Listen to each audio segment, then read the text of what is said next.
শিশু ভাৰতী উচ্চতৰ মাধ্যমিক বিদ্যালয় তাৰ মই মেনেজিং কমিটিৰ ছেক্ৰেটাৰী ৰঞ্জিত কুমাৰ বৰুৱা আৰু ৰঞ্জিত বৰুৱাই আজি আপোনালোকৰ আগত অতি দুখেৰে প্ৰকাশ কৰিব লগা হৈছে যে আমাৰ দেৰগাঁৱৰ এজন মহিৰ আৰু বটবৃক্ষ উঘাল খাই পৰি গ'ল আৰু বিশেষকৈ আমাৰ শিশু ভাৰতী স্কুলৰ প্ৰতিষ্ঠাপক সভাপতি আৰু যিগৰাকী আজি 20 বছৰ ধৰি সভাপতিৰ দায়িত্বত আছিল আৰু তেখেতৰ সান্নিধ্যত মই ৰঞ্জিত কুমাৰ বৰুৱাই স্কুলখনৰ উন্নতিৰ হকে সদায় অহোপুৰুষাৰ্থ কৰি আহিছিলোঁ আৰু গোটেই কথাখিনি আচলতে ফুকন ছাৰৰ তত্ত্বাৱধানত হৈছিল আৰু তেখেতৰ পৰামৰ্শ আদেশ নিৰ্দেশ পালন কৰি আজি দেৰগাঁৱত এখন জাকত জিলিকা বিদ্যালয় হিচাপে জিলিকি উঠিছিলে।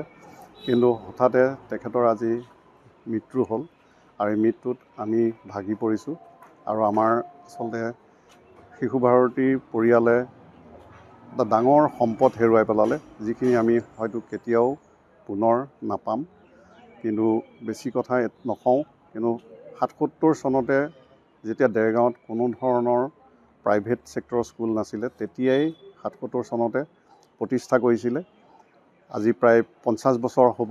অহা বছৰ আমি 50 বছৰৰ সোণালী জয়ন্তী উদযাপন কৰিবলৈ আমি সিদ্ধান্ত লৈছিলোঁ আৰু ছাৰৰে পৰামৰ্শ আৰু তত্ত্বাৱধানত। গতিকে ছাৰ আৰু সেই যিখন আমাৰ অধিৱেশনৰ যিখন পৰিচালনা সমিতি, সেইখনতো আদৰণি সমিতি, ছাৰে সভাপতি আজিও আছিলেই, কিন্তু এতিয়া ছাৰ আমাৰ মাজৰ পৰা আঁতৰি গৈছে। কিন্তু ছাৰৰ যিখিনি মনোকামনা বা যিখিনি ইচ্ছা আছিলে, সেইখিনি আমি কেনেকৈ আগবঢ়াই লৈ যাব পাৰিম, সেইটোৱে এতিয়া আমাৰ কাৰণে এটা ডাঙৰ দায়িত্ব। কিন্তু যি কি নহওক, ছাৰৰ অনুপস্থিতি আমি সদায় অনুভৱ কৰিম।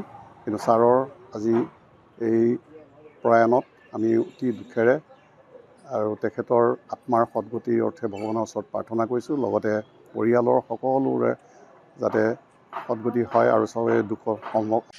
দেৰগাঁও সাহিত্য সভাৰ প্ৰাক্তন সভাপতি আৰু দেৰগাঁও কমলদৰা মহাবিদ্যালয় প্ৰতিষ্ঠাপক উপাধ্যক্ষ তথা দ্বিতীয়গৰাকী অধ্যক্ষ, অসম চৰকাৰৰ সাহিত্যিক পেঞ্চনাৰ, দেৰগাঁও সমাজ জীৱনৰ মহিৰো নীলপদ্ম ফুকন ছাৰ কালি যোৰহাটৰ এজি নাৰ্ছিং হোমত 91 বছৰ বয়সত পৰলোকপ্ৰাপ্তি ঘটে আৰু ছাৰৰ বিয়োগত আজি দেৰগাঁও কালিৰে পৰা শোকাকুল অৱস্থাত আছে দেৰগাঁও ৰাইজ। আজি তেখেতৰ সুদীৰ্ঘ কৰ্মস্থলী দেৰগাঁও কমলদৰা মহাবিদ্যালয়লৈ তেখেতৰ নশ্বৰ দেহ নিয়া হয়। তাৰপিছত দেৰগাঁও টাউন ক্লাব, দেৰগাঁও সাহিত্য সভাত সমূহীয়াকৈ দেৰগাঁও বিভিন্ন অনুষ্ঠান প্ৰতিষ্ঠান, দল সংগঠন, ব্যক্তিয়ে তেখেতক শ্ৰদ্ধাঞ্জলি জনায় আৰু 1908 চনৰ পৰা সুদীৰ্ঘকাল যোৱা বছৰলৈকে সভাপতিৰ দায়িত্বত থকা দেৰগাঁও শিশু ভাৰতী হায়াৰ ছেকেণ্ডেৰী আজি নশ্বৰ দেহ আনি সকলোৱে তেখেতক শ্ৰদ্ধাঞ্জলি জনোৱা হৈছে আৰু কিছু সময়ৰ পিছতেই তেখেতক আমাৰ দেৰগাঁও ৰাজহুৱা শ্মশানস্থলীত অন্ত্যেষ্টিক্ৰিয়া সম্পন্ন কৰিব। আৰু দেৰগাঁৱত দুনাই এনেকুৱা এগৰাকী ব্যক্তি নোপোজে বুলি সকলোৱে কৈছে। দেৰগাঁৱৰ বিখ্যাত ব্যক্তিসকল, অমৰ কৃতি সন্তানসকলৰ লগত সদায় নীলপদ্ম ফুকন ছাৰ সকলোৱে শ্ৰদ্ধাৰে স্মৰণ কৰি থাকিব। আমি মৰ্মাহত হৈছোঁ সাহিত্য সভাৰ পৰিয়াল। যিহেতু গোলাঘাট জিলা সাহিত্য সভাৰ মই সম্পাদক থাকোঁতে ছাৰক আমি সৰ্বোচ্চ সন্মান মহেন্দ্ৰনাথ হাজৰিকা সাহিত্য সেৱা বঁটা আগবঢ়াইছিলোঁ আৰু তেখেতক এই বঁটা দিয়াই নহয়, তেখেত আছিলে সাহিত্যিক পেঞ্চনাৰ এগৰাকী। ভালেমানখিনি কৰ্ম তেখেতে প্ৰণয়ন কৰিছে আৰু দেৰগাঁও অধিৱেশন, অসম সাহিত্য অধিৱেশনত 11 চনত হওঁতে তেওঁ আদৰণি সমিতিৰ সভাপতি আছিল। গতিকে সেই তেখেতৰ সভাপতিত্বত এখন জাকত জিলিকা আটাইতকৈ চিৰকালৰ বাবে মনত ৰৈ যোৱা এখন সাহিত্য সভা তেখেতে উপহাৰ দি থৈ গ'ল আমাক আৰু তেখেতক আমি শেষ শ্ৰদ্ধাঞ্জলি জনাইছোঁ।